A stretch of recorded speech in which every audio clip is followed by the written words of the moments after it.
Years ago, many years ago, in fact, 1972, I was sitting at my desk at about 4:30 in the morning at the headquarters of the Commander-in-Chief of the United States Pacific Fleet, arranging the information that had come in over the last 24 hours into a logical order so that we could prepare a briefing for the Admiral and his staff, which would take place later that morning.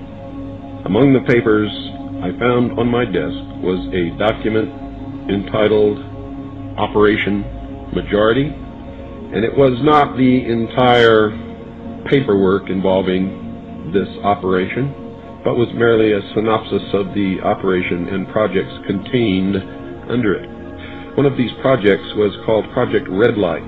The purpose, according to this document, was to back-engineer captured extraterrestrial technology for adaptation into the United States space program. Now, I have since come to believe that the extraterrestrial portion of all of this is nonsense, but that the technology is real. I believe that many of us were shown these documents over the years so that later we would talk about it. I mean, how can you keep the existence of extraterrestrials, if they were real, a secret? And how could anyone keep quiet knowing that they had seen documentation, official government documents labeled top secret, that expressed that these extraterrestrials were real and had visited this Earth? I wanted to know just how true all of this was, and I began a program of research to find out if extraterrestrials were real. The first thing I did was collect every bit of documentation that I could find, both from the Freedom of Information Act, from the research of others, from books that had been printed on the subject of UFOs, and of course through my network of friends in the intelligence community. What I discovered was amazing. What I discovered, ladies and gentlemen, is that there has been a plan in existence since about 1917, and probably before that, to create an artificial extraterrestrial threat to this Earth in order to create a one-world totalitarian socialist government.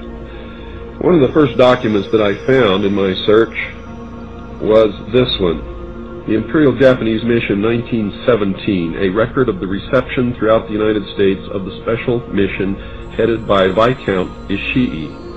And when the Imperial Japanese Mission was in New York City, they had a dinner, and some pretty famous people spoke at this dinner. One of them was John Dewey. John Dewey is the father of our failing, disastrous public education system. Here's what he said. Listen very carefully. John Dewey, professor of philosophy in Columbia University, who was the next speaker, was listened to with great intentness. He said, quote, "Someone remarked that the best way to unite all the nations on this globe would be an attack from some other planet. In the face of such an alien enemy, people would respond with a sense of their unity of interest and purpose." Unquote. Now, bear in mind, folks, that's 1917. One of the next documents that I found, and I found quite a few, but one that's pretty important, is called the Report from Iron Mountain, the probability and desirability of permanent peace. Now, I encourage you to find this book, wherever you can find it. I don't know where you can get it, but find it. Page 66. Credibility, in fact, lies at the heart of the problem of developing a political substitute for war. This is where the space race proposals, in many ways so well suited as economic substitutes for war, fall short. The most ambitious and unrealistic space project cannot of itself generate a believable external menace. It has been hotly argued that such a menace would offer the last best hope of peace, etc., by uniting mankind against the danger of destruction by creatures from other planets or from outer space. Experiments have been proposed to test the credibility of an out-of-our-world invasion threat. And it continues on another page. Nevertheless, an effective political substitute for war would require alternate enemies, some of which might seem equally far-fetched in the context of the current war system. It may be, for instance, that gross pollution of the environment can eventually replace the possibility of mass destruction by nuclear weapons as the principal substitute for war. Are you beginning to get the message, folks? Poisoning of the air and of the principal sources of food and water supply is already well advanced, and at first glance would seem promising in this respect. It constitutes a threat that can be dealt with only through social organization and political power. But from present indications, it will be a generation to a generation and a half before environmental pollution, however severe, will be sufficiently menacing on a global scale to offer a possible basis for a solution. However unlikely some of the possible alternate enemies we have mentioned may seem, we must emphasize that one must be found of credible quality and magnitude if a transition to peace is ever to come about without social disintegration. It is more probable, in our judgment, that such a threat will have to be invented rather than developed from unknown conditions.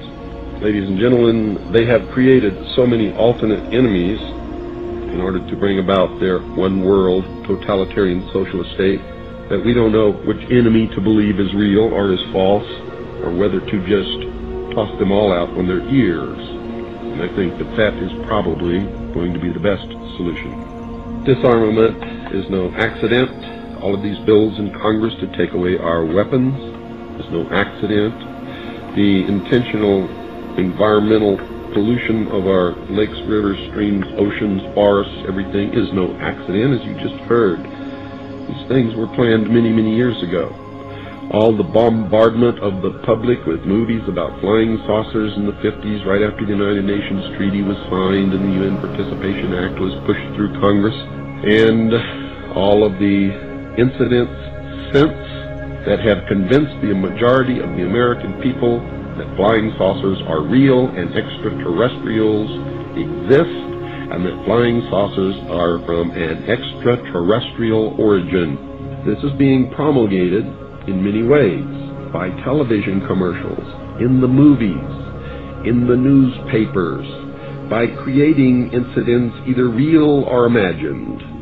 I believe, because of my research and because of the extensive documentation that I've found and that is in my book, that this whole scenario has been created to give us an artificial alien threat from outer space. During the Reagan administration, he made 6 speeches, specifically talked about a threat from outer space by some other species from some other planet. 6, ladies and gentlemen. Why would the president repeat the same thing 6 times, tagged on to the ends of speeches by him? The speechwriters did not put that in the speech. Ronald Reagan added it himself. Perhaps we need some outside universal threat to make us recognize this common bound. I occasionally think how quickly our differences worldwide would vanish if we were facing an alien threat from outside this world. This was a powerful suggestion to implant into the minds of the people of the world that there really is a threat from some other species, from some other planet to this earth. Now, you people out there have been ignoring the UFO phenomenon for too long. It has all the earmarks of the most successful, most sophisticated mind control operation in the history of the world, and you are ignoring it. What better way to implement a plan to bring about a one-world government than to create the possibility in the minds of the people of the world that we are being threatened from some other species, from some other planet, and do it in a way that if anybody questions it or challenged it or wants to talk about it publicly, that they are ridiculed. And the ultimate goal is to make the earth look very small, to present the people of the world with an external threat to this earth, a superior race from some other planet, vastly superior to us in intellect, philosophy, and technology, in order to cause the dissolution of nation-states, the dissolution of all existing religions, and the formation of the world totalitarian socialist government